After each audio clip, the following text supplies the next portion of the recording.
Before we start Ohm's law, हम लोग circuit के components, cell, resistance, ammeter, voltmeter, इन सब के बारे में बात करेंगे। सबसे पहले बात करते हैं सेल के बारे में। इलेक्ट्रिकल एनर्जी के बच्चों दो सोर्सेज हैं। एक तो ये सिंपल सा सेल जिसे हम सब पहचानते हैं, इसका ये जो जिंक का कवर है ये नेगेटिव टर्मिनल है और ये इसका पॉजिटिव टर्मिनल है। सेल का काम क्या है ये हम पहले बात कर चुके हैं। सेल का काम है इलेक्ट्रॉन्स को एनर्जी देना, और कैसे देता है? वो कंडक्टर के दोनों टर्मिनल्स के अक्रॉस एक पोटेंशियल डिफरेंस प्रोड्यूस करता है। वो पोटेंशियल डिफरेंस कंडक्टर में एक इलेक्ट्रिक फील्ड प्रोवाइड करता है और इलेक्ट्रिक फील्ड इलेक्ट्रॉन्स पर फोर्स लगाकर उसको एनर्जी प्रोवाइड करती है। सेल के या इलेक्ट्रिकल एनर्जी के दो फॉर्म है। दो sources which allow electric current to flow in one direction only in the conductor, they are direct current sources.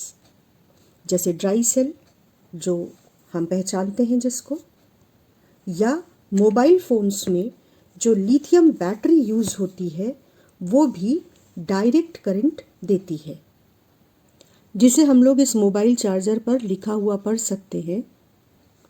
यहाँ पे लिखा हुआ है 100 से 240 वोल्ट एसी को, जो कि 50 से 60 हर्ट्ज की फ्रीक्वेंसी वाली है, उसको इनपुट करें इस चार्जर में इस पिन के थ्रू, तो यहाँ से जो आउटपुट मिलता है जो कि मोबाइल के अंदर इस वायर के थ्रू जाता है वो 5 वोल्ट और 1 एम्पियर की डीसी होती है। ये जो स्ट्रेट लाइन है ये डीसी के लिए यूज हुई है। But those sources which make current to change its magnitude and direction alternately after fixed time interval, conductor में पहले करंट एक डायरेक्शन में फ्लो होती है और फिर रिवर्स डायरेक्शन में फ्लो होती है, और उसका मैग्नीट्यूड यानी वैल्यू भी लगातार बदलती रहती है। उसे हम कहते हैं ऑल्टरनेटिंग करंट। तो जो हमारे घर में मेंस है, इलेक्ट्रिकल मेंस, उससे ऑल्टरनेटिंग करंट हमारे घरों में आती है। तो ये एसी मेंस का सोर्स है। इससे जो करंट आती है वो अपनी डायरेक्शन को हर 1 सेकंड में 60 टाइम्स चेंज करती है। तो ये एसी सोर्स है। और जो इन्वर्टर हमारे यहाँ यूज होता है, एक अच्छा इन्वर्टर भी alternating current pure sine curve देता है। ऐसा तुम एडवर्टीजमेंट में इन्वर्टर बैटरी के सुन सकते हो। तो दो तरह के एनर्जी सोर्सेज होते हैं। इसके अलावा जो सेल है वो और भी दो तरीके की कैटेगरीज में डिवाइड किया जा सकता है। Cell can be of 2 types, primary cell and secondary cell. दो cells which convert chemical energy of electrolyte filled in it into electrical energy, and once electrolyte filled in the cell is used, it cannot be used again. But in secondary cells, here also chemical energy is converted into electrical energy, but once cell is used up, you can say discharged, it can be charged, and while charging, electrical energy is converted again into chemical energy and it can be used again.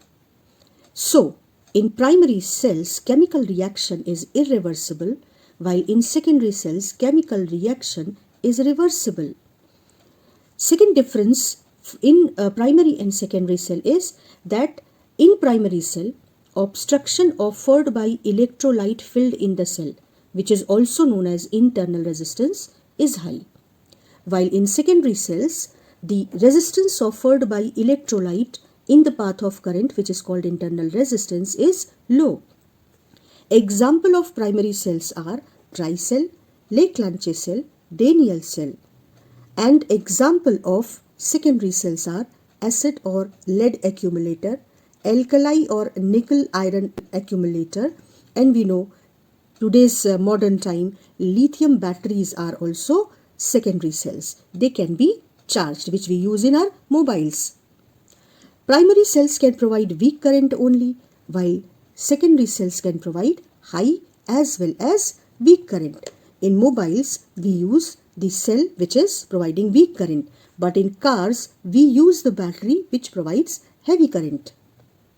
Circuit में हम लोग cell को जो direct current provide करता है उसे एक बड़ी और एक छोटी लाइन से रिप्रेजेंट करते हैं।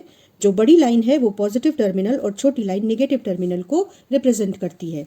बैटरी को यानी सेल के ग्रुप को हम मल्टीपल सेल्स के कॉम्बिनेशन से इस तरीके से रिप्रेजेंट करते हैं, जबकि ऑल्टरनेटिंग करंट सोर्स को हम एक सर्कल में इस तरीके से एक एस सिंबल बनाकर रिप्रेजेंट करते हैं। नेक्स्ट क्लास में हम लोग वेरिएबल रेजिस्टेंस कंपोनेंट के बारे में पढ़ेंगे।